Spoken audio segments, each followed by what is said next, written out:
अरे हार गए तो खींच किस पर उतार रहे हैं? तो जो चुनाव जीत के आया उसको वोट चोर कर रहे हैं आप। आपका बेटा भी वोट चोरी जीता है, सीबीआई कोर्ट में पेशी हो रही है, खींच उतार रहे हैं विधान परिषद में। और एक दलित मंत्री अपनी बात को कह रहा हो तो आप सभापति की ओर से अनुमति लेकर बोलिएगा ना।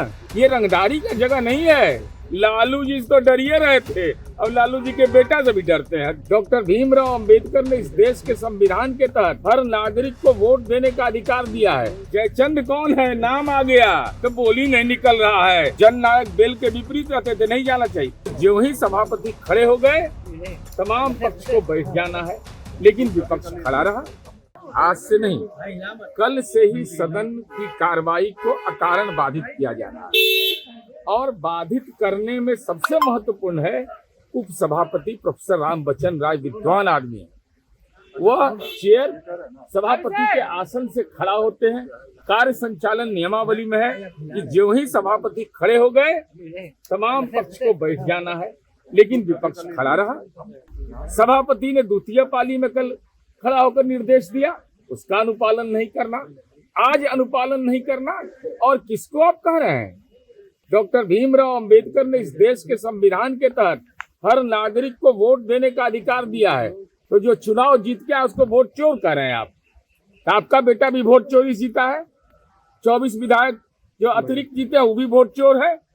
तो ये इस ढंग का आचरण करना, अरे हार गए तो खींच किस पर उतार रहे हैं? सीबीआई कोर्ट में पेशी हो रही है, खींच उतार रहे हैं विधान परिषद में। ये आचरण सही नहीं है। अब माननीय सभापति जी कस्टोडियन है और एक दलित मंत्री अपनी बात को कह रहा हो तो आप सभापति की ओर से अनुमति लेकर बोलिएगा ना। बेल में आकर के सीधा उंगली दिखाना, ये कहां से भाई? ये रंगदारी का जगह नहीं है, ये उच्च सदन है।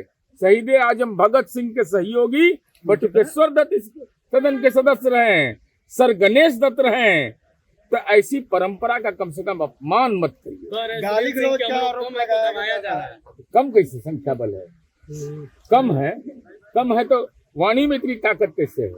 सदन में पर्याप्त संख्या विपक्ष का है और विपक्ष को यह स्पष्ट करना चाहिए कि क्या सभापति और उपसभापति का नियमन नहीं मानिएगा? क्या डॉक्टर भीमराव अंबेडकर ने जो नागरिकों को एक वोट देने का अधिकार दिया है, अगर उसने मताधिकार से का इस्तेमाल करके जनादेश दिया है तो आप वोट चोर कहिएगा? ये कहां से आपने सीख लिया भाई? ये कहां से ज्ञान ले आए?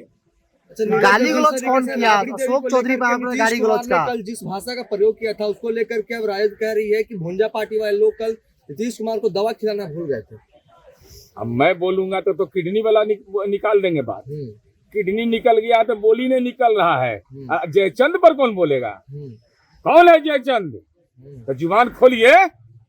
जयचंद कौन है? नाम आ गया तो बोली नहीं निकल रहा है। लालू जी तो डरिए रहे थे, अब लालू जी के बेटा से भी डरते हैं। हे भगवान, गाली कौन दिया? कह रहे हैं कि अशोक चौधरी गाली गलौज करने लगे। अरे भाई तो सदन के ये कार्रवाई में है ना, सारा वीडियो फुटेज है ना, मैं तो देख रहा था भाई। माननीय अशोक चौधरी वहां बैठे हुए थे, कौन गया वहां पर पहले? और उंगली दिखा करके आप सत्ता पक्ष की ओर जाने का अधिकार है किसी को? उन्होंने कहा कि ये हमारा अधिकार है, बेल में जाना। बेल में जा सकते हैं आप, ये आपको अधिकार है। लेकिन जननायक कर्पूरी ठाकुर की भावना के विपरीत, चूंकि आपको जननायक का अपमान करना है, जननायक बेल के विपरीत रहते थे, नहीं जाना चाहिए। और बेल में आप गए तो आप सभापति की ओर देखिएगा ना। उन्होंने कल देवेश जी ने क्या किया? क्यों देवेश जी की ओर आगे बढ़े आप?